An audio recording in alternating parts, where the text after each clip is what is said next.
Salut, salut, c'est Paul. Ce soir, je vais te lire un grand livre fantasy, mythologie sur les fées. Donc en fait, ça regroupe plusieurs cultures, plein de légendes différentes. Et voilà, c'est mis sous forme de fées avec d'où elles viennent, leur histoire, leur aspect, leur nourriture, où elles habitent. Et en même temps, là, c'est romancé, enfin bref. Donc je commence avec les dames des nus. Donc chaque vidéo, on fera un type de fée. Donc chaque vidéo sera assez long, je pense il y a 20 pages à chaque fois. Voilà, c'est chaud. Je te conseille juste de te détendre, de te mettre dans ton lit et de fermer les yeux et en fait de t'imaginer ce que je vais te décrire toi-même. Je vais pas te montrer les images, puis il n'y en a pas tant que ça, et c'est pas évident. À chaque fois, c'est assez petit, c'est pas évident, pas facile. Je crois que le livre se trouve plus en achat, c'est un livre de ma soeur, donc c'est compliqué aussi pour l'avoir. Mais voilà, essaye de t'imaginer toi. Tout ce que je vais te raconter, c'est beaucoup mieux. C'est aussi ça l'avantage de lire, c'est que c'est ton imagination. Et ça, c'est beau. Ça, on adore, on adore, on adore. On est parti donc. Ce soir, on va regarder les dames des nus et du temps. Ok. Dans la rue, des enfants, des femmes, à de beaux nuages pareils, s'assemblaient pour chercher leur âme et passer de l'ombre au soleil. Jules super vieille qui nous dit ça.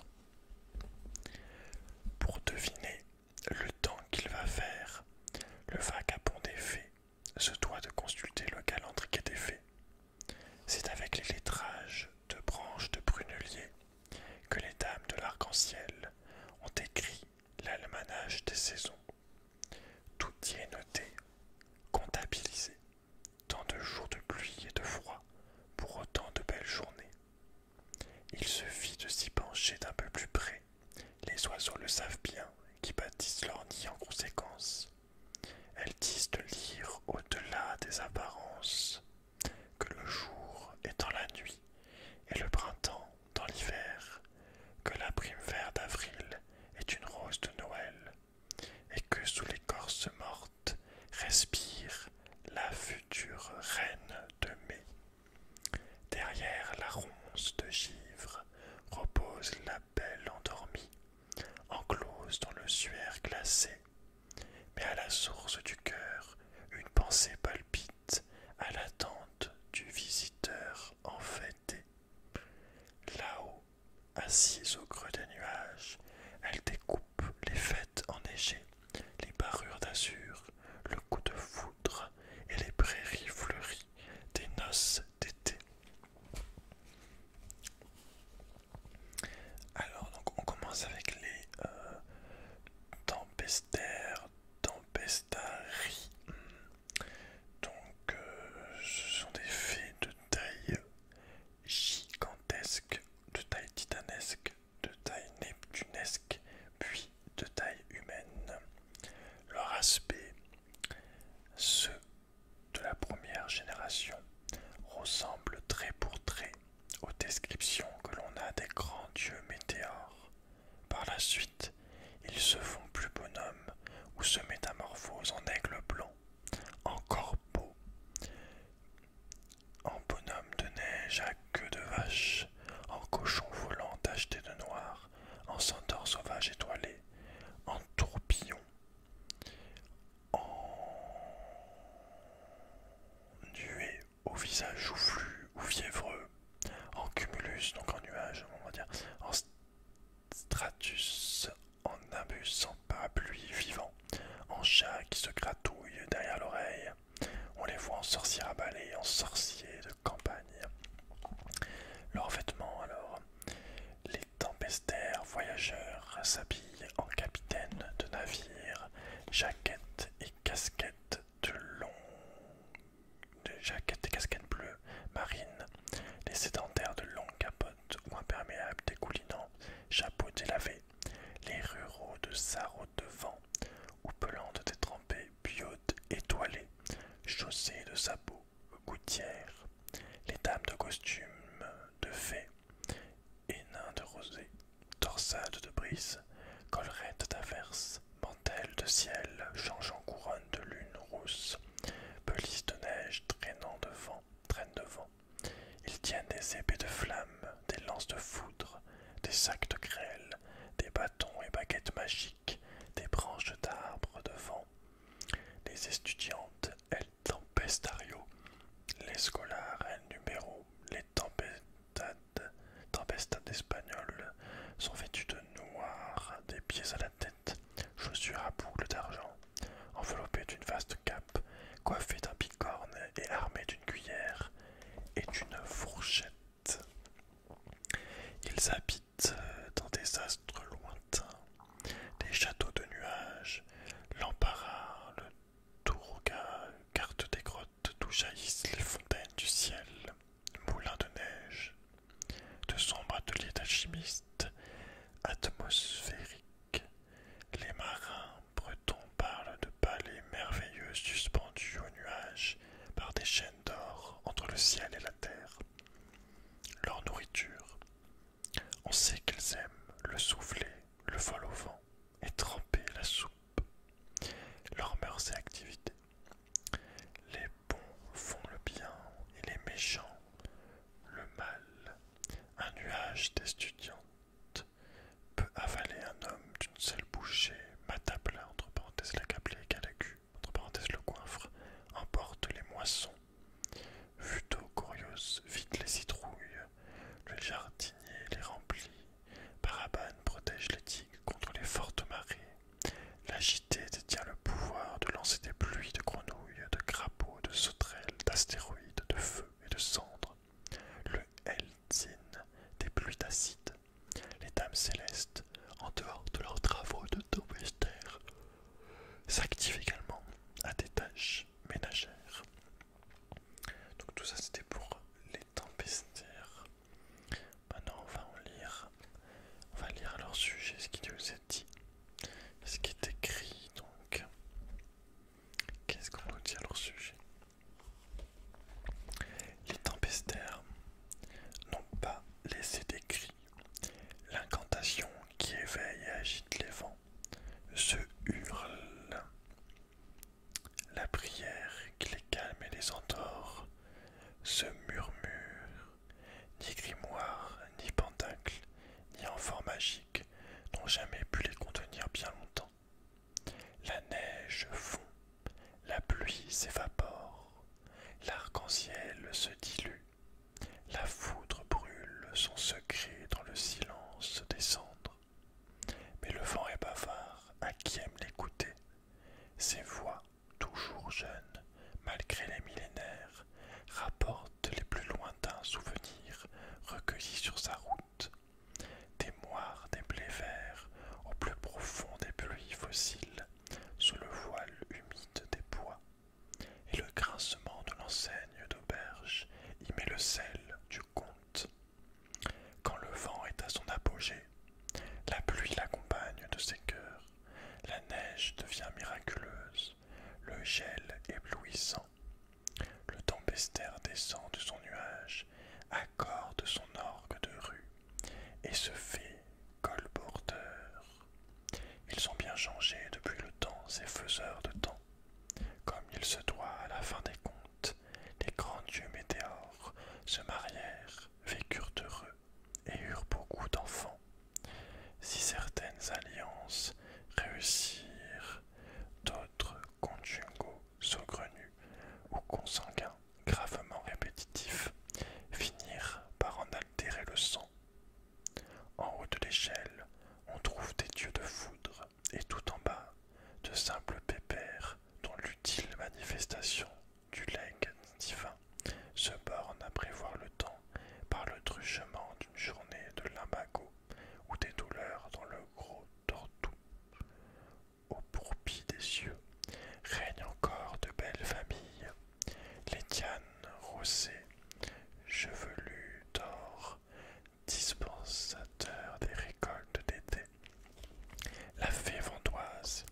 ses lessives de printemps, quelques beaux restes des géants, Rogue et Bardo, Parabloc, Maître Frimas, moins grandiose que les Durs originels, mais capable de retours de flammes et de spectaculaires débordements. Ensuite viennent les dames, les cavalcades des déesses, fées sorcières, la grande Bertha en tête, la Vaudère, Estaba, Materkayak, Nigroamag, Old Woman of Clumenos, Kayak, Geber, Janapau, Grilla la troll, que l'âge rendra toute bonne mamie des temps de Noël, mais pour l'instant si désirable que les chasses des tempéristes sauvages inlassablement poursuivent. Ce sont les meutes du roi Arthur Hérode, Upi du passage Jean des Pyrénées, et la plante Anouine du roi des elfes, Queen Apnude, eux-mêmes talonnés par les cohortes des démons et tannés, les vassalleries des Unseli, Pocon,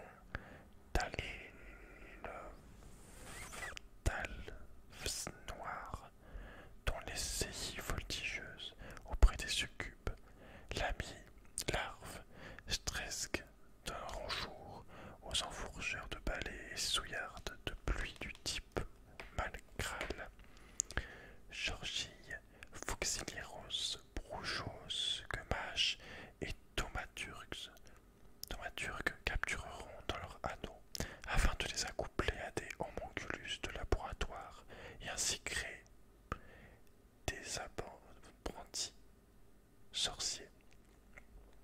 Sous les échelons du dessous, les dieux atmosphériques de la troisième génération se sont embourgeoisés. On trouve un bonhomme Yvet, une madame la pluie, un monsieur Durand et monsieur Gris, monsieur Duport de l'Écluse, madame de Lausanne, le père Pépin. Ils ont le souffle court, si court, qu'ils ne chassent plus les nuées au-dessus des cités. La pollution citadine les a englués. Les bronches asthmatisantes, ils se contentent d'un rien de crachat, d'un soupçon de verglas. Leurs cousins de la campagne, les tempestaires ruraux, se sont folklorisés. L'air pur et les espaces verts les sont bien conservés. Il y a quelques années, on connaissait encore leurs noms et particularités et les lieux exacts qu'ils habitaient.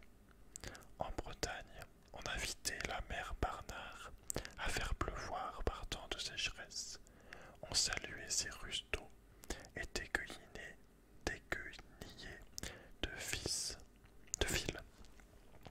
Les 7 vents à qui on proposait la soupe sans faire de chichi, même s'ils se tenaient mal à table, ça faisait si peu de différence. On les connaissait tous, on respectait leur manie, on leur faisait confiance. Dans leur dos, on les affublait d'un sobriquet aux accents locaux. Jeanne Davine, Jeanne d'Auvergne. Ils le savaient et en rigolaient. On ménageait le ramasseur de rosée, et son côté bête sec invitait les mares et les puits mal entretenus. En Alsace, il était malin d'offrir le petit coup de marque de Kurz à l'homme sans tête et queue de vache qui amenait l'orage en Jodelan. Il mettait ainsi un terme au banquet en chassant par ses averses les soifards de la table. L'offrande d'un joli peigne évitait à la Brennax d'allumer des incendies d'été en secouant sa chevelure de feu. Dieu et homme respiraient le même air.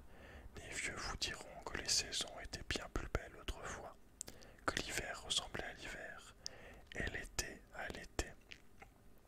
Certains insinuaient même que la bonne entente était si étroite qu'elle ne manquait pas de se répercuter sous les draps et que bien des enfants trahissaient de part et d'autre des traits de caractère révélateurs.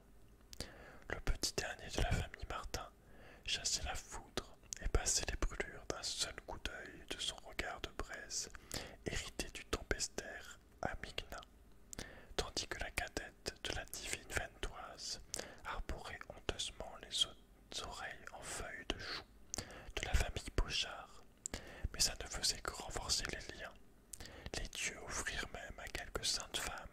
saints hommes, à des prêtres mérisants, à des sages ou innocentes personnes à qui ils trouvaient une âme en paix, des tours de main et certains de leur pouvoir. C'est ainsi que Sainte Barbe, Sainte Fleur, Saint Jean et Saint Hubert reçurent le don d'écarter la foudre, conjurer la tempête, vendre les orages. Mais tout n'est jamais parfait en ce monde, et il se trouvait des sorciers, des méchants de gens, pour pactiser avec les tempestaires noirs et faire le mal autour d'eux, jeter la sécheresse sur les champs du voisin, la grêle sur ses récoltes, le gel sur ses vignes, la grande malédiction sur toute la contrée. Une fois de plus, les bons génies indiquent les moyens de défense et de contre-offensive. Lorsqu'on voit venir une armée de nuages noirs menée par un corbeau, il faut tirer en plein milieu une charge de plomb béni. On voit alors le tempestaire tomber, sa besace et ses poches pleines de grêlons. À certaines époques, les meneurs de vent s'affrontent les uns les autres. Cette joute a lieu le 25 janvier à minuit. Les quatre vents se réunissent au carrefour des quatre chemins. Celui qui en sort vainqueur sera le vent dominant pour toute l'année. Donc voilà. Alors attendez, comme ça il y en a combien avant de passer à un autre type? Parce que là en fait ça va être trop loin. J'en ai lu un. Et il y en a.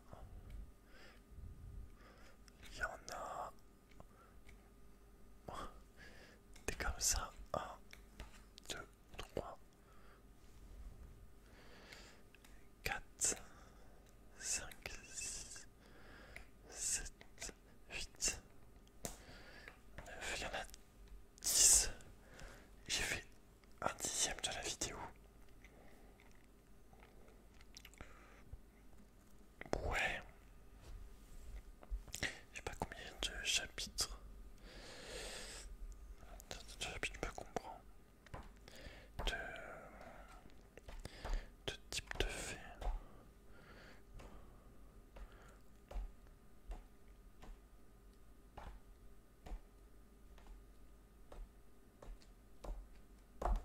Peut-être lire 5 types de vin.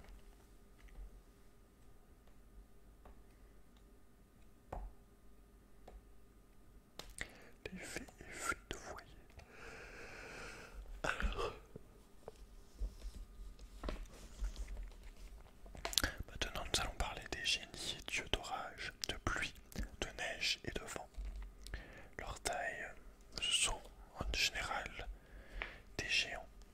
Leur aspect, malgré leurs différences, qu'ils soient du nord, du sud, de l'est ou de l'ouest, ils ressemblent à un éventail commun de griffes, d'ailes et de dents de fer. Il faut être grand et fort, avoir du poumon pour brasser la tempête, souffler la trombe et le typhon, moudre des montagnes de gel, sculpter la banquise.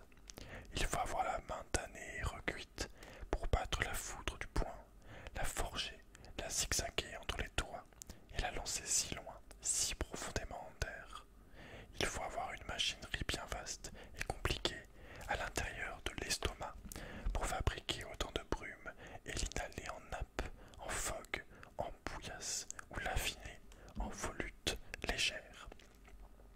Alors leurs vêtements. Tankaraoru, porteur du vent d'Est, et Ruabatu, porteur des vents marins, arbore le paréa tahitien. Huracan, prince du vent et du tonnerre, qui a donné le feu aux siens par le frottement de ses sandales l'une contre l'autre, et saint du costume royal des Mayas. Tomagata, en Colombie, Pio au Chili, sont parés de bijoux d'or. Souffle de vent, fille de la déesse Ataenzik, et Adekagawa d'été, porte la tunique de daim brodée de perles des Amérindiens. Leurs habitats, les îles aériennes sur les mers célestes, dont quelques-unes sont connues. Makoni,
insatiable appétit sexuel peut devenir lourd de conséquences pour leurs victimes. Le coup de foudre aussi est à craindre. Activité. Malgré les défauts qu'on leur reproche, ils font bien plus la pluie et le beau temps. Ils maintiennent la planète en vie, l'irriguent, l'entretiennent, la fécondent, la cultivent et la défendent contre les déprédations des hommes à qui ils ne cessent de rappeler qu'ils ne sont pas les maîtres de l'univers. Alors, on va lire maintenant plus en détail. Si l'homme sur terre savait ce qu'est le tonnerre, il deviendrait cendre et poussière. En août, les anciens Slaves venaient en cortège rendre hommage à la mère de la nature. Se tournant vers l'Orient, ils disaient Mati, Sira, Zemlia maîtrise tout être mauvais et impur pour qu'il ne nous en foute pas ni nous fasse aucun mal, et il versait de l'huile de chanvre sur la terre.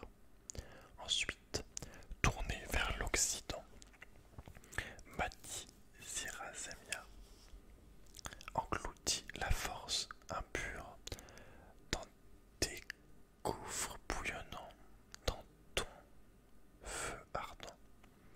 En se tournant vers le midi, Sira Zemlia calme les vents venus du midi et les intempéries, calme les sables mouvants et les tourbillons.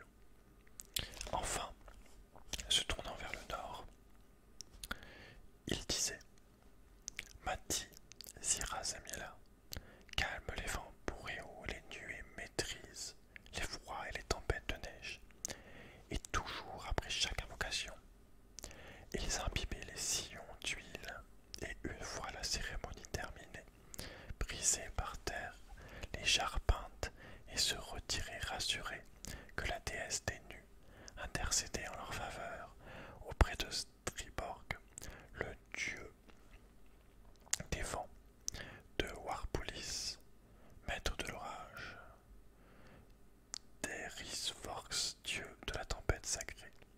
Elle calmerait les trois frères des vents, couchés sur l'île de Bouillane, et attirerait sur les récoltes la brise douce et caressante de Togoda. De la même façon agissaient les Lyruaniens en priant Perkunas, le roi des dieux du ciel, de la terre et des éléments, d'aller jeter ses foudres plus loin sur les friches sauvages. Perkunas, petit dieu, ne bats pas le diable sur mon champ, je te donnerai toute une moitié de porc salé. Il existe autant de génies tempestaires, de dieux de l'atmosphère, que de gouttes de pluie, de flocons de neige, de grains de gel, de coups de vent et de brins d'herbe dans toute la nature. Éparpillées au-delà des mers célestes, ces divinités atmosphériques, couronnées d'arc-en-ciel, faisaient la pluie et le beau temps, bien avant déjà la plus haute antiquité. Le nordique Aegir, époux de Ran, la tempête mère des 9 vagues, resplendit de sa trogne, coupe rossée de buveurs de pierre. On l'appelle le brasseur, il fait mousser la mer. Taran, le dieu du tonnerre gaulois, ressemble à un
ne cesse jamais. Chaque jour, chaque nuit, il repousse les damnés qui veulent s'échapper des enfers et envahir le monde. Ses joutes épiques déclenchent les tremblements de terre. Les jutules scandinaves, qui ont la cervoise mauvaise, provoquent des avalanches en menaçant les villageois de reprendre leurs terres. Mais leurs appétits redevient raisonnable si on leur propose quelques offrandes, ne serait-ce qu'une girouette pour s'occuper les dents. Hadad, chez les Assyro-Babyloniens, était l'éclusier du ciel. Il a fertilisé le sol du premier limon nourricier. Écho chez les Finnois, est le berger des nuages. Son épouse Aka fructifie les sorbiers. En Chine, Lei Kong est Monseigneur le tonnerre. Il produit le grondement en martelant les tambours accrochés à ses flancs bleus. Auprès de lui, Tien Mu lance les éclairs à l'aide d'un jeu de miroir. Yu Ji trempe son épée dans le jar qu'il porte en sautoir et découpe des gouttes de pluie dont il asperge le monde. Derrière eux, Yundong, le jeune garçon des nuages, obéit à leurs ordres. Au Japon, Take Mikazushi est un des dieux du tonnerre. Kaminari en est la voix. Les arbres touchés par la foudre sont sacrés. Celui qui oserait les abattre serait aussitôt foudroyé. Du souffle du dieu Izanangui naquirent Shinatsu Iko, le dieu des vents, et la déesse Shinatobe, qui dissipe la brume maligne. Tatsuta Iko et Tatsuta Ime gouvernent les tempêtes en mer. Ayachi gouverne les tourbillons. Et Nainon Kami les séismes. Taka Okami des montagnes et Kura Okami des vallées dispense la pluie et la neige. Bakabs, les quatre dieux des vents Maya, soutiennent les quatre coins du ciel. Les aborigènes d'Australie réveillent à chaque nouvelle saison les dieux Wanjma et Para, endormis sous les arbres, pour qu'ils ramènent la pluie. Éole, fils de Poséidon, commande à Boré, le vent du nord, Zéphyr, le vent d'ouest, Euros, le vent d'est, et Austère, le vent du sud. Il a inventé les voiles. Voilà.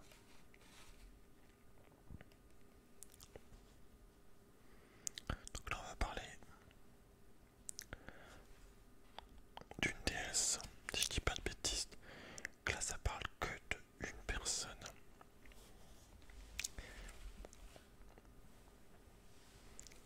Qui s'appelle Berchta.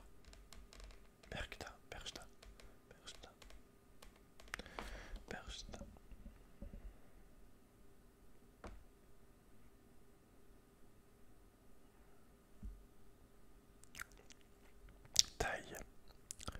On l'a dit, grande et montée sur son cheval de couleur de mauvais temps. Encore plus grande. Aspect. Elle fut jadis si belle que les plus valeureux princes d'Elvirie se lançaient à corps perdu dans des courses en plein ciel afin de l'approcher vers leur cour, mais jamais aucun ne la rattrapait. On la décrit échevelée, hideuse, décharnée, avec des yeux blancs et des dents de fer, le visage livide et irrité, ou comme une vieille reine hautaine à la beauté crispée. Vêtements. Vaste et immense manteau à l'interminable traîne, où vient se réfugier sa horde frileuse, dont chaque pli est son abri. Sa couleur est d'un noir de tempête, la doublure est brodée d'étoiles. Elle porte un sac de grêle et une baguette de lumière de Noël. Dans certaines régions, elle est enveloppée d'une peau de vache et coiffée d'un masque cornu. Habitat. On suppose une étoile au nord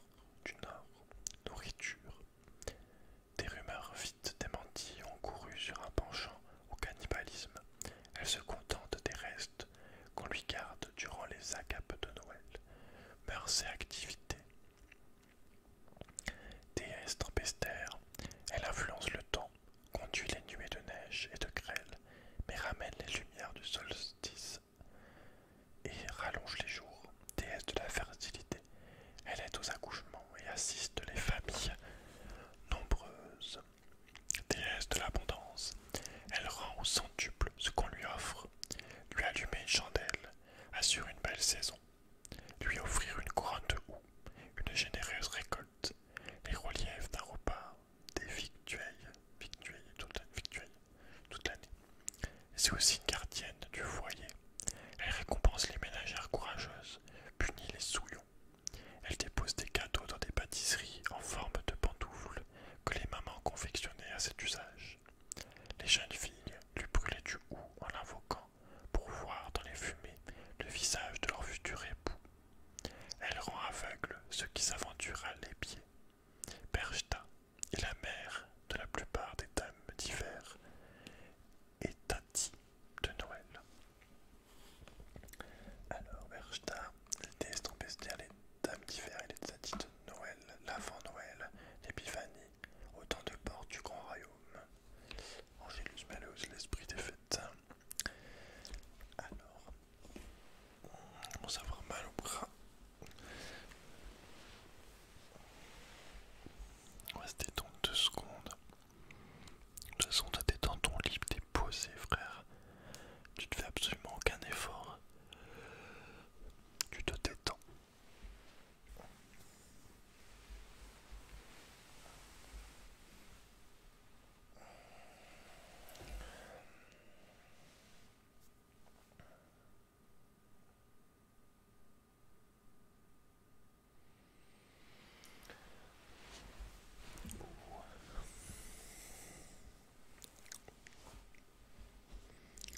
Bah, tu aurais dû peut-être. Ouais, toujours compliqué.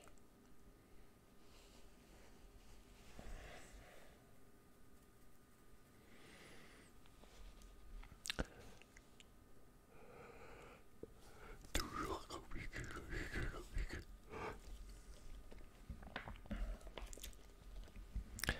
Après le couloir de l'avant, le vieux Noël ouvre le cycle des 12 jours ou des 12 nuits, suivant ses origines celtiques ou germaniques. Depuis le 1er novembre, l'air du temps n'est plus tout à fait le même. Les frontières entre le monde des vivants et des morts, entre le monde des hommes et des fées, se sont effacées dès l'arrivée des êtres de passage. De l'Avent à la Sainte Mélanie, au cœur de l'épiphanie, les cieux sont visités de nombreuses cohortes aériennes, devançant de plusieurs millénaires le traîneau de Santa Claus, où Dan Odin, dieu des tempêtes et des morts, monté sur son cheval blanc, conduit la Joreleille, entre parenthèses horde du temps de Jules, l'armée furieuse, ou chasse sauvage, encadrée par la blonde cavalcade des Valkyries et majestueusement écortée par la déesse Berchta, la Wilda Bertha, Berchta ou Eisenbertha, par-dessus les campagnes et les villes d'Allemagne, de Bavière, du Tyrol, de Suisse orientale, survolant les petites maisons à colombages, pignons et tourelles, qui, des nuages, ressemblent à ces jouets que les enfants attendent. Berchta mène derrière elle sa suite féerique, accrochée à son manteau de brouillard, de neige et de vent, se presse la foule des laissés pour compte qu'elle rassemble et réconforte. Une nichée de bébés morts-nés, gazouille dans sa capuche, des enfants trépassés non baptisés, des morts mal enterrés, oubliés, des âmes assassinées, de pauvres âmes suicidées par trop d'amour voisine, des ombres de lutins perdus, de fées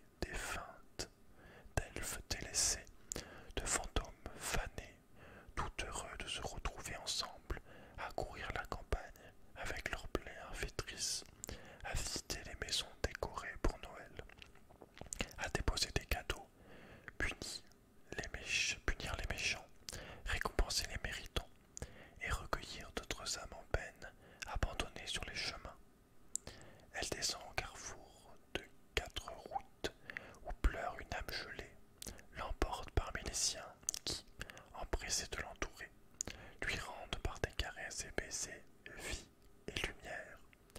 Et c'est une nouvelle luciole qui va et vient joyeusement entre les formes iridescentes et gracieuses et mêle son chant au jappement joueur d'une bande de chiens minuscules et ailés.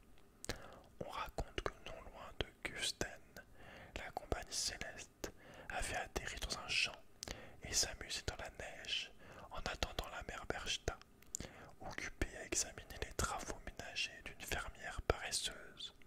Le plus petit d'entre eux, échappant à la surveillance de ses aînés, s'était alors égaré dans les bois en essayant d'attraper des flocons sur le bout de la langue. Sa chemise trop longue pour lui entravait ses jambes et il trébuchait à chaque pas. Un pauvre bûcheron passant par là le ramassa, le moucha, le débarrassa du givre collé à ses cheveux, puis, ému de le voir si mal attifé, lui remonta la chemise en la serrant à la taille avec sa propre ceinture avant de le remettre dans la bonne direction. Berchta, qu'elle observait à travers un buisson, s'avança alors vers lui en souriant. « Tu es un brave homme, dit-elle, que tes enfants soient bénis, ils ne manqueront jamais de rien. » En effet, sur le chemin du retour, le bonhomme trouva une bourse d'or qu'il sut faire fructifier, et toute sa famille vécut heureuse, n'oubliant jamais, au moment de l'épiphanie, de rendre hommage à la bonne Berchta. Mais elle peut aussi être terrible. On raconte également que, rendue furieuse par les agissements d'un huissier ayant fait expulser de nombreuses et misérables familles d'un sabotier en plein hiver, elle se saisit de lui et le jeta aux griffes vengeresses de la horde. Ses restes arrachés furent, dit-on, déposés à la Noël dans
la chasse sauvage, mais surtout survole à cheval les ciels de bataille, d'où elle désigne les braves qui devront périr, visibles aux seuls héros que leurs lances ont choisis. Elle les emporte glorieusement dans le Valhalla, où les attend une place d'honneur au banquet d'Odin.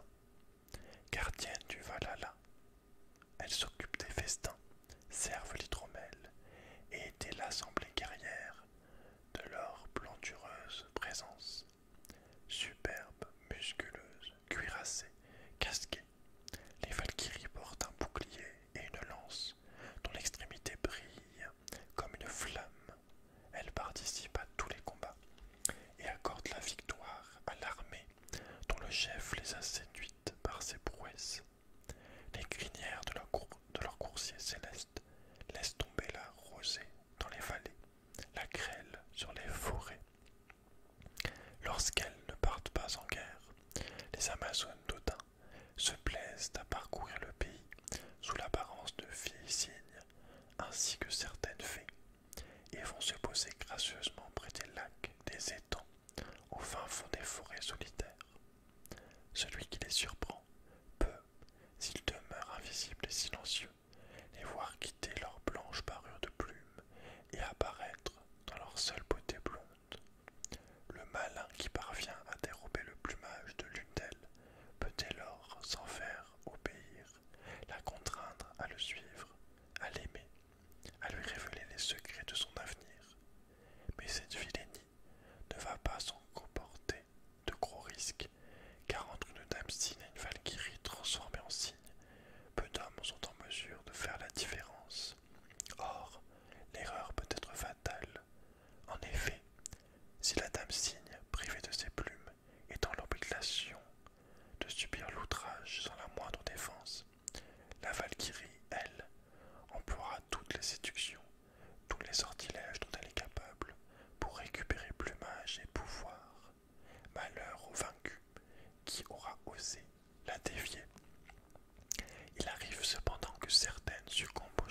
seau sur la margelle d'un puits attend d'être rempli. Une lessive attend qu'on la blanchisse, et des étretons et couettes de plumes attendent aux fenêtres d'être battus. Nourriture se nourrit de la voie lactée ou de bouillon de légumes. Mœurs, capable du meilleur comme du pire, comme toutes ces dames dénuées. Activité, tous les savants des matérialismes basiques reposent bêtement la question à leurs ordinateurs, à savoir:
chaussée de bottillons fourrés et sur son vaste manteau porte la botte de Noël. Habitat. Une isba toute sculptée et peinte comme un jouet, blottie au fond d'un décor moscovite. Un domovoi très âgé et particulièrement affectueux lui tiendrait compagnie.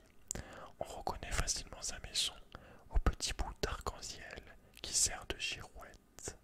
Nourriture, soupe à la crème et concombre, cornichons doux, beignets aux choux et au cumin et topinambour.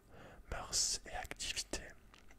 En réparation de sa faute passée, la bonne babouchka ne se contente pas d'assurer annuellement son rôle de Mère Noël, mais s'évertue tous les jours à protéger les enfants, la faune et la flore des méfaits de l'homme nucléaire, très agressif dans la région.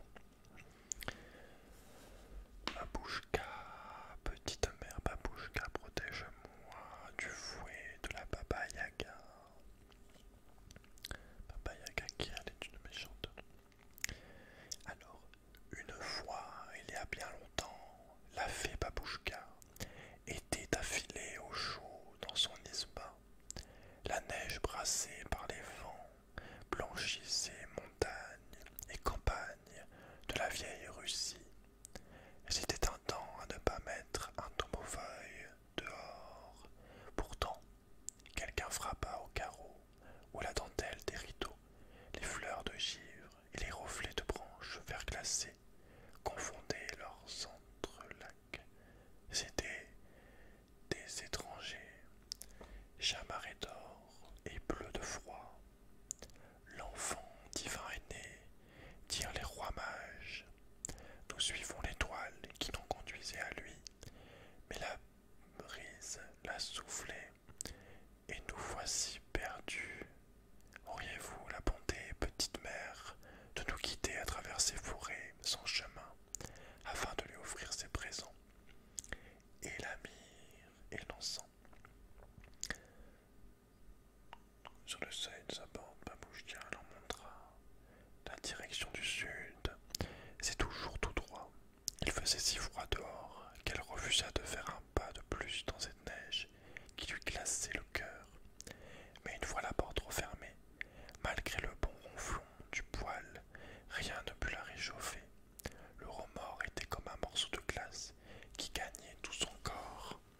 Certes, elle était vieille et cassée, mais une bonne fée se doit d'être bonne, et fée avant toute chose. Son rôle depuis la nuit des temps n'avait-il pas toujours été de porter un peu de lumière féerique au berceau de chaque nouveau-né? À la hâte, elle emplit une hotte de jouets, enfila bottes et capuchons, et se mit à trottiner Kainka en direction du sud. Hélas, les rafales d'hiver avaient effacé les traces, recouvert la piste de la noble caravane, et jamais la pauvre Babouchka ne parvint à la rattraper.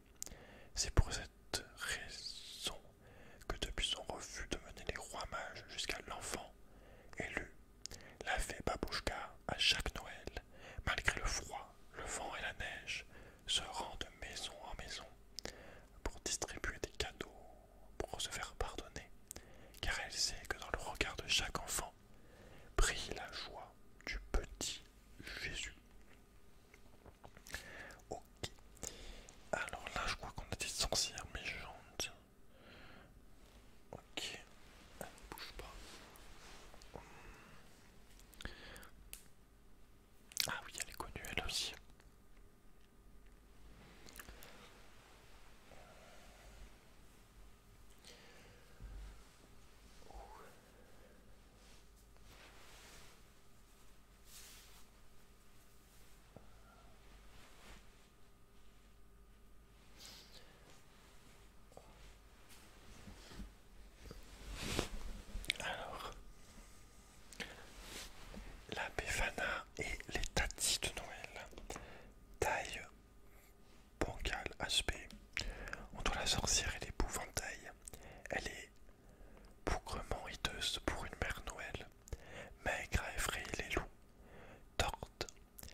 est sale, la recouvre de la tête aux pieds.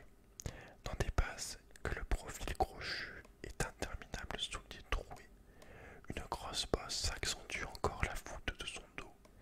Elle traîne derrière elle un sac de charbon et ne quitte jamais le balai qui lui sert de monture. Puis, lorsque la Befana se sent d'humeur coquette, elle sort d'un coffre à mythe un nid de manteau de rat crevé à faire fuir les crapoucines de nuit. Un manteau de rat crevé, j'aime bien ça. J'aime bien. Habitat. Chassée de Berléem et de l'Europe du Nord par Saint Nicolas, qui l'a soupçonnée sorcière, elle s'est réfugiée en Italie, où elle se trouve très bien. Gianni Corvi, entre parenthèses la Befana et les génies du foyer, situe sa cabane de fagot du côté de Latium. Nourriture, se coiffe de polenta, putain ça fait longtemps que je mange de polenta, c'est tout de panettone, de pain d'oro, de bonne forte, sans pivre d'anguilla marinata, de zambone aux lentilles de minuit, croque des kilos de tortona, mœurs et activités. Semblablement à ses sœurs, les dames de Noël, elle récompense les enfants qui croient encore en elle. Ah ok. Bon, il y en a une qui a des enfants sur le dos, enfin sur les cornes, qui sont... Bon bref, on va voir. Donc la Befana et les tatis de Noël. Donc 1, 2, 3, 100 rats, voilà la Befana. Trésor de Contine. C'est un livre, c'est un livre, petite phrase. Trésor de Contine. Alors autrefois, la Befana s'amenait à cheval sur son balai, et le vent du nord, hurlait. Elle avait au dos un gros sac, un sac plein à demi de charbon. L'autre moitié, c'était des dons destinés aux offensages. La Befana signifie à la fois la fête de l'Épiphanie et sa personnification, nous apprennent Girodari, entre parenthèses, Grammatica della Fantasia, Introduzione all'arte delle storie, et de Romac, entre parenthèses, la Befana Legenda Italiana del Natale, d'après une très ancienne tradition paysanne. Cet antique canache crochu tendu aurait été une sorcière encapuchonnée de noir, avec des godillots percés, un grand sac ou une hotte sur le dos, volant de doigt en doigt à califourchon sur son balai pour porter des cadeaux la nuit du 5 janvier.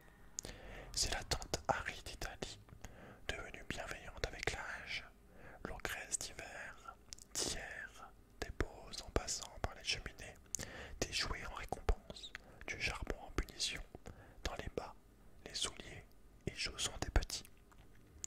On raconte que la Befana aurait jadis vécu la même épreuve que Babouchka. Alors qu'elle ramassait du bois dans la forêt, les rois mages seraient venus lui demander de les conduire à Bethléem, adorer l'enfant Jésus. Mais de peur qu'on ne la vole, elle aurait préféré d'abord terminer son travail et remiser ses fagots avant de les suivre. À son retour, il n'y avait plus personne, ni de traces laissées par les chameaux. Rongée par le remords, la Befana accomplirait chaque année cette corvée d'épiphanie afin d'expier sa faute. Les bruyants charivari, destinés anciennement à l'effrayer et à se protéger de ses maléfices, ont été remplacés en Toscane par des quêtes d'enfants nommées Bejanetta. L'un d'eux se déguise en vieille fée, tandis qu'une ronde de joyeux camarades chante par les rues en réclamant des oboles. Ensuite, on a la chose village jovial ou Jojbaï, qui terrifie ceux qui, au lieu de se rendre à la messe de minuit, restent festoyer à la maison. On la redoute aussi en Suisse.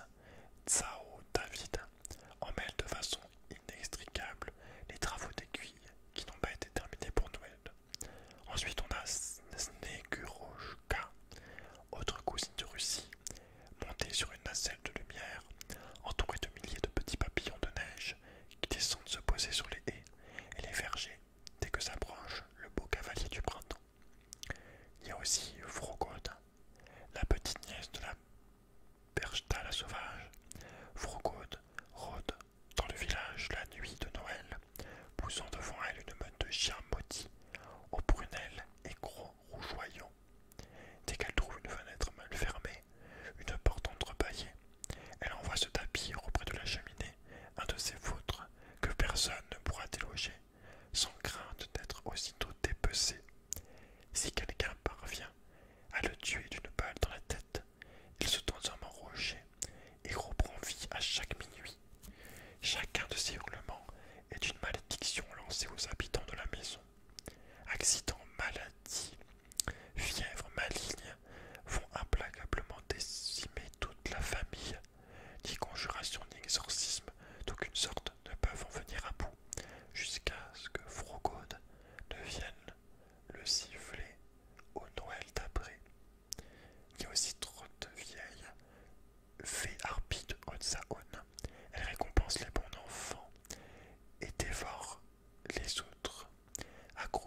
tierces traquenent, dont de diverses manières les filles qui n'ont pas fini leur tâche pour la semaine des 4 temps. Entre parenthèses, le mercredi avant Noël. Il y a aussi Goliath, qui est une autre fée des neiges et de Noël. Elle vient aussi déposer des jouets aux enfants qui chantent pour elle, les cheveux blancs, le teint blanc, vêtue tout de blanc. Elle est aussi blanche que les chevaux qui tirent un traîneau blanc. Il est difficile de la distinguer au milieu des nuages de neige. Des tintements de grelots annoncent son arrivée. Et il y a la Guliane, qui est une fée sorcière de Vendée. Elle hante les nuits de l'avant du Nouvel An, montée sur un cheval fou, sans queue ni tête. Voilà pour elle. Alors, ensuite nous avons Tante Harry, taille courbée, aspect. La dame de classe et de Frima est devenue frileuse. Le visage d'ivoire a jauni, la chevelure sauvage s'est dégarnie en peloton filasse, la dentition de fer a rouillé ses chicots. On dit qu'il ne lui reste qu'une dent. Le regard de cristal au fil des ans a gagné en bonté et éclaire tendrement le double foyer des lunettes. Bien qu'elle boitille lentement sur ses antiques pattes de doigts, elle peut cependant trottiner gaillardement pour visiter toutes les cheminées franc-comtoises chaque nuit de Noël. Vêtements. Elle a troqué le bâton des tempêtes contre une canne, le sac de grêle et de neige pour une botte à chouchou, et en paraît plus heureuse depuis. Elle s'emmitoufle dans la flanelle, la laine et les charentaises. Habitat. Un petit chalet à flanc de colline, au creux d'une vallée du Jura. Sa demeure est confortable, chaude, paisible. On y entend le tic-tac d'une pendule de Morez. Un poil chantonne et ronfle, même en été, car elle a toujours la goutte au nez et les pieds gelés, toujours très présente à Montébéliard. Je connais Montélimar, Montébéliard. C'est bizarre. Nourriture. Elle fut, paraît-il, ogresse, mais apprécie désormais la cuisine paysanne, la beauté aux saucissons de Morteau, les croûtes aux morilles, les tartines de morbier et en saison les grillés de vacherin. Sa cave regorge de vénérables douceurs, vin jaune de garde et vin de paille qu'elle déguste le dimanche avec des noix croquées d'un seul coup incisive. Mœurs. Tout le monde aime Tante Harry, tout le monde la fête et attend sagement sa venue. Activité. Toutes celles du Père Noël. Donc, Tante Harry, les ténèbres portaient un matin dans leur cœur, sa vitrie. Emmitouflée de châle, les pattes droits pelotonnées au fond des charentaises, assise près du poêle, Tante Harry sommeille au rythme des ronrons du chat. Son dentier de fer s'oxyde dans l'eau d'un verre. Cela fait bien des solstices qu'il ne mord plus les vents de sa tenaille de verglas. Abandonné aux araignées, le sac de grêle et le bâton à foudre, sans poussière. À force d'avancer dans l'âge, la meneuse de nuée sauvage, satellite de Berchta, n'a plus trop envie de bousculer la météo, de tirer la bordée solaire. Derrière la buée de ses lunettes, au fur et à mesure que la vue baisse, elle perçoit les agissements des hommes à travers le flou surexposé d'une vision de vieille fée. Ses noires colères sont passées, endormies par de journalières infusions de tisane philosophiques. Les anciens se souviennent de ces frasques et colères lorsque, chevauchant les hargnes, elle frappait les campagnes de sa trique à foudre. Si d'aventure elle fesse encore quelques garnements à l'aide de verges vinaigrées, c'est qu'ils l'ont mérité, et satisfaite de n'avoir pas perdu la main, elle leur offre aussitôt de quoi les consoler. De la même façon que ses congénères, et pour les mêmes raisons, elle s'est rapprochée des enfants dont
sur son dos et lui donne à téter ses mamelles jetées par-dessus ses épaules.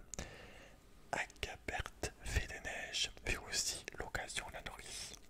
Sa tournée terminée, Tandari repasse par le Jura chez son amie Berthe, la fileuse qui ne voit plus personne et ne quitte plus sa grotte depuis que les femmes l'ont remise aux quenouilles. Quenouilles. Ok. Donc ça c'était Tandari.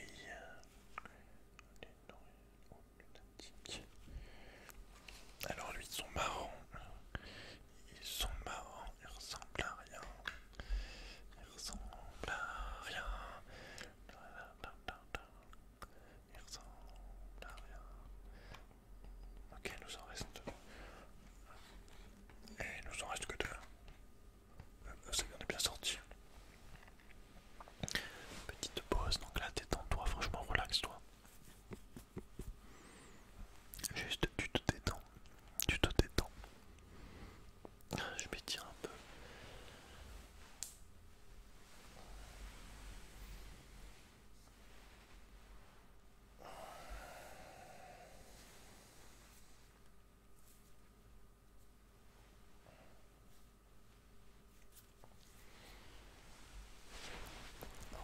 J'ose pas me craquer les doigts, ça sent trop fort le son.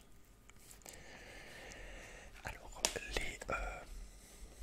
les laurialets ou lunatiques taille, le laurialet les sont en général pas très grands, ils poussent mal, dit-on. Aspect. Oublions le cliché du Pierrot au visage talqué. Le laurialet est un rêveur de lune. Il n'a nul besoin de phare pour exprimer son rêve. Le laurialet a le visage rond et pâle, le regard lointain, les cheveux ébouriffés. Vêtements. Oublions également le domino blanc à pompons, la calotte noire, la mandoline et la fraise en baiser. Le laurialet est vêtu comme tout le monde, enfin presque. Très tôt chez l'enfant lunaire, il est fréquent d'observer quelques débraillements, quelques écarts vestimentaires qui iront en s'accentuant. Parvenu à l'âge adulte, ou bien il oublie de s'habiller et laisse ses vêtements se débrouiller tout seul pour l'endosser. Le chaussé est fermé ses boutons, ou alors il se vêtit pour arriver. La lune et le regard des fées et frise la mirifique, la cloche philosophique, le dandysme inconvenant. Le chapeau est de rigueur comme perchoir en cette fine. Un jour il lui pousse des ailes seulement visibles aux autres laurialets. Habitat. Il aime les lucarnes, les tours, les greniers. Il aime les lieux de silence, les clairières et les mares lunatiques. Où qu'il soit, il demeure dans la lune. Nourriture.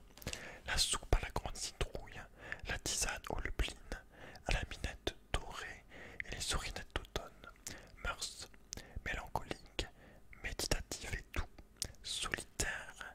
Il n'a pas d'attrait pour les amours mortels, ni pour les roucoulades de la colombine. Les chats l'apprécient, les vers luisants, les phalènes, les éphémères, les lucioles, les hérissons et les champignons le suivent. On l'a parfois classé auprès des tempestaires, car involontairement il fait tomber la pluie ou briller le soleil suivant qu'il est triste ou content. Activité. Il a le don de connaître le passé et l'avenir, mais ne l'exploite pas. Il est poète, musicien, météorologue, mais ne rime, ne compose, ne prévisionne qu'au secret de son cœur. On le croit alchimiste, mais n'a jamais rien transmuté. Il a par contre perfectionné l'art des visions entoptiques et les voyages astraux. Ses pouvoirs et attirances magiques auraient pu faire de lui un astronome, un cosmonaute, mais il répugne à occasionner les paysages de l'âme, et plus encore se révolte à l'idée de conquérir et d'exploiter les divins infinis. Ô lune, donne-moi ton sublime rayon. Donc c'est Alexandre Cormier du livre des fées, des fantômes et des sages qui nous dit ça. Petite phrase. Donc c'est parti pour les laurialets ou les lunatiques. Au clair de la lune, petit Pierrot, prête-moi ta plume pour écrire un mot. Pierrot, le Pierrot blanc, le Pierrot lunatique qui rêve à la lune, écrit et soupire à la lune, est l'incarnation même du Laurialet. Il est issu de la lune et ne songe qu'à y retourner. Il avait imaginé pour ce faire une nacelle légère de jonc, coupée et tressée à la pleine lune, recouverte de lichen, de lune, accrochée par des fils fins de rayons de lune, à un système de grandes voiles de soie étalées la nuit sur les prés afin de les imbiber de rosée. Il espérait ainsi qu'en s'évaporant, la rosée entraînerait avec elle le frêle esquive et le conduirait jusqu'à l'astre de ses vœux. Mais le soleil avait trop vite asséché la voilure, et faute de combustible, la belle espérance était retombée, comme Icare dans son rêve d'envol. Désespéré par cet échec, Pierrot n'y accède plus qu'un songe. Le Laurialet ne se plaint pas sur terre, même s'il n'est pas sélénite. Ne se plaît pas sur terre, même s'il n'est pas sélénite. Il semble qu'il en soit tombé, et toute sa vie, il restera dans la lune. Il est mauvais élève et mauvais employé. Pourtant, il n'est ni paresseux ni de mauvaise volonté. Sa tête, l'imbifère, est simplement ailleurs, parmi les filles fautes du ciel. On lui connaît au moins deux origines. Celle du légendaire des astres écrits en l'an 2 de l'ère elfique par maître Herbarius, et celle plus terre à terre des chroniques gargantuines. La première le dit enfant de Séléné. Séléné, fille de Théia et d'Hypérion, personnifie la lune. Chaque soir, illuminant les ténèbres de ses cheveux argentés, la divine Séléné aux larges ailes, après avoir baigné son blanc corps dans l'océan, revêtait des vêtements splendides et s'élevait vers le ciel, emporté sur son char par des brillants coursiers. Parfois, un dragon tentait de la dévorer, alors elle se cachait, provoquant une éclipse, et les magiciennes qui la protégeaient faisaient fuir la bête. Zeus la convoita et lui donna 3 filles, Pandia, Néméée et Persée, entre parenthèses la rosée. Pan, pour la séduire, se métamorphosa en vigoureux bélier avant de la tirer dans les bosquets de l'Arcadie. Mais la belle ne désirait qu'en Tyrmillon, entre parenthèses le beau au bois dormant, à qui Zeus avait accordé beauté et jeunesse éternelle à la condition de demeurer à jamais endormi. Aussi, énamourée qu'une princesse charmante, les chroniques gargantunes précisent. Ah non, aussi énamourée qu'une princesse charmante, Séléné se coucha contre son flanc et de baiser en baiser chaque soir, répété enfanta 50 filles et un fils.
chanter les morts. Ah, c'est la suite. Voilà. Ok, ok. Ok. Bah écoute, on va finir avec les dernières créatures. C'est Sainte-Lucie, Cendrillon et les fées et les belles au bois dormant. Toutes les cendrillons, toutes les belles au bois dormant. Ok. Donc, taille parfaite. Aspect. Il y a plusieurs aspects chez cette belle Lucie, la sorcière primitive, la déesse du printemps et la sainte. On l'a vue toute bleue de gel, la bouche hérissée de tessons de cristaux. Mais à la Sainte Lucie, le jour avance d'un saut de puce et la pluette du printemps trouble l'ogresse. La peau de marbre rosie, le sang afflue et la bouche se fait fleur. Les cheveux givrés retrouvent l'or du levran et sans couronne de floraison champêtre, de roses et de sept chandelles. Les saintes sont les filles des fées et à l'apparition de la première primevère, la nymphe Lucie abandonne sa tiare païenne pour une simple auréole. Cendrillon quitte sa chrysalide, cendreuse pour la parure ailée des belles de mai. Vêtements. Les gnomes des cimes ont taillé dans la glace la garde-robe de l'antique Lucie, mais les faillettes printanières l'ont retouchée pour les balles des fées. Elles ont ajouté voiles dentelés.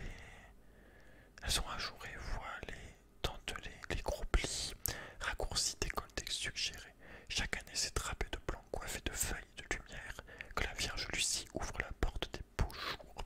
Accrochée à sa traîne, des clochettes d'argent réveillent à chaque tintement des milliers de bourgeons. Habitat.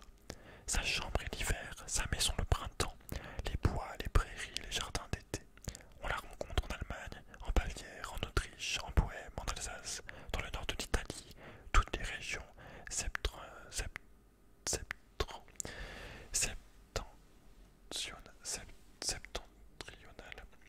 Les illustrations de Karl Larsson et les contes de fées. Nourriture. Autrefois raffolée de chair fraîche, elle butine aujourd'hui la saveur de la flore et des fruits, sans y porter là-dedans. Mœurs et activité. Elle ramène le printemps, réveille et fertilise la nature.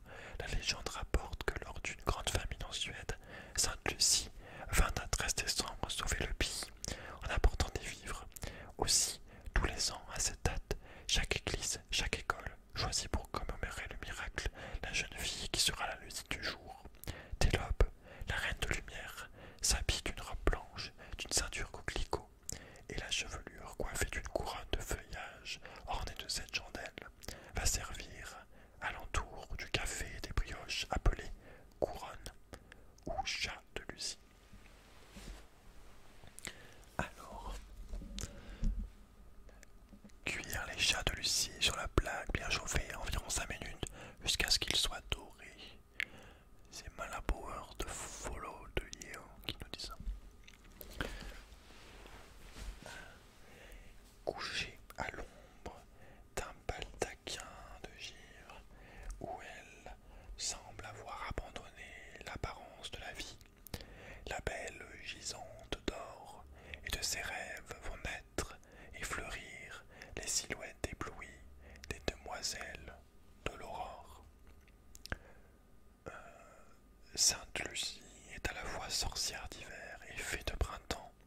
En Bohême, les cheveux dressés comme un buisson, saisis par le gel, les lèvres bleues, le regard pétrifiant, elle hante les nuits blanches à la recherche de garnements.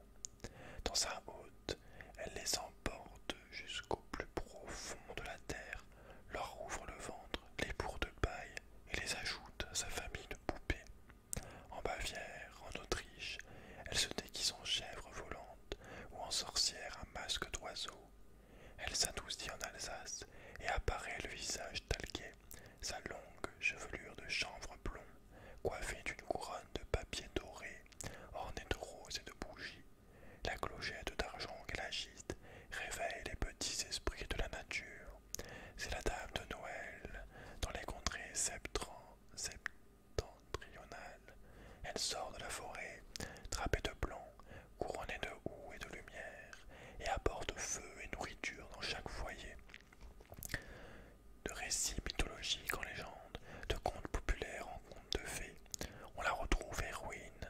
démentiel de contes à tiroirs.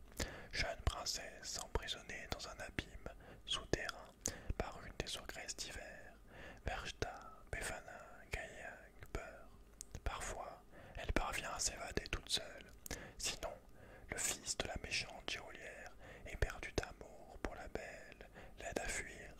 Mais le plus souvent, c'est un valeureux prince charmant qui, bravant maint danger, s'en vient à la réveiller d'un doux baiser et l'emporte vers son château de lumière. Dès lors, partout où son pied mignon se pose, la nature se réveille, le sol durcit, sans verdure, la forêt morte bourgeonne, la rivière gelée qu'elle franchit se remet à vivre, chanter, serpenter entre les rives d'une campagne que le soleil inonde au fur et à mesure de l'avance du flore libéré. Et au retour du bouquet d'or des primes verts, le coucou pique les troncs à chacun de ses échos. Sainte Lucie se fiance, Sainte Lucie se marie. Voici les demoiselles d'honneur de Sainte Lucie. Que l'on soit d'aujourd'hui ou d'hier, d'ici ou bien d'ailleurs, chacun connaît ses noms. Perséphone, Cendrillon, Thalia, Blanche-Neige, Célandine, Blanche et Épine, Chaperon Rouge, Rond dans l'air, Cucurandon, Cernusca, Pepelchka, Lagata Zenatola, Ventarfouches, Askepishker, Sali, Hachempotel, Hacheposter, Florizane, Lali, toutes portent le titre de Reine de Mai, belle au bois dormant, là où le conte de la belle dormeuse se suffit à lui-même pour nous ouvrir les voies des liturgies saisonnières, où le culte des fées nous ouvre à l'enchantement originel, où les ailes des anges repoussent à l'infini les libres confins de l'univers. Perrault détourne des natures l'éclat du vivifiant message par une morale rapportée, aussi terne qu'incongrue, et réduit les fées saisonnières à des déviantes pain-bêches, confites en principe et dévotion. Des conteurs français, Perrault, en dételle, prendront par la main, chausseront leurs pieds nus de fins souliers et les revêtiront d'habits de satin pour les mener dans les salons vers la révérence au marquis. S'extasie Lucifix Forgoyau, enterrant les déesses de l'aurore, les génies de la création, sous de si élégantes pelletées de style. Il est délicieusement amusant de comparer notre belle au bois dormant à la Thalia de Basile, si gauche, frustre et proche des racines primitives. Celle de Perrault est ciselée, délicate, élégante, ou à la Blanche-Neige de Crime, l'une aux allures sauvages, l'autre aux allures mythiques. Ah, la nôtre est unique et incomparable dans l'élégance d'une civilisation raffinée. Elle ne voisine pas avec les gnomes des montagnes, elle dort au milieu d'une cour magnifique qui a gardé dans le sommeil son décor d'apparat, comme si par hasard les courtisans de Louis XIV s'étaient assoupis à leur poste en attendant le passage du roi. Basile, cachez-vous, notre princesse oserait-elle entendre l'histoire de sa devancière? Et vous, gnome de Blanche-Neige, comment vous glisseriez-vous parmi tant d'habits brodés et chamarrés? Peu importe à Cendrillon d'avoir pour aïeul dans la vieille Égypte la belle courtisane Rhodopie. Elle est chez nous très authentiquement naturalisée. On devrait dire empaillée, et nous devinons que stylée par sa marraine, elle doit esquisser la révérence avec autant de grâce et de bonheur qu'une élève de Sainte-Cécile, patronnée Madame de Maintenon, celle de l'édite est présentée à Louis XIV.